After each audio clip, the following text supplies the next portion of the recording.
সবাই একসাথে আজকে 10 তারিখ, তার মানে 1 মাস 10 দিন যাবৎ চেষ্টা করে নানান মন্ত্রণালয়ে ঘুরে ঘুরে জুতা ক্ষয় করে কোনো সিদ্ধান্ত আনতে পারে নাই আমাদের ব্যবসাটা যে বিলীন করে দেওয়ার জন্য 9টা সিন্ডিকেটের কাছ থেকে বিশাল পরিমাণ টাকা নিয়ে এনআইআর নামে একটা সিস্টেম ডেভেলপ করা হয়েছে।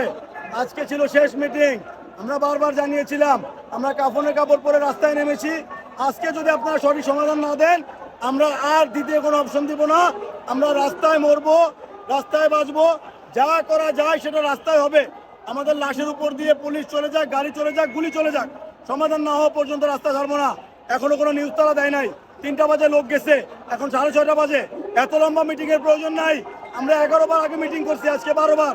এই 11-12 বার মিটিং এর ভিতরে কি চাই 100 বার বলছি। এইটা আগে থেকে জানা বিষয়। এটা তারা মানবে কি মানবে না বলতে 3.5 ঘন্টা লাগে না। আমাদের কাছে তারা আনঅফিশিয়াল ভাবে নিউজ পৌঁছাইতে। ব্যবসায়ীদের দাবি না মানার কারণে ব্যবসায়ীরা সব রাজপথে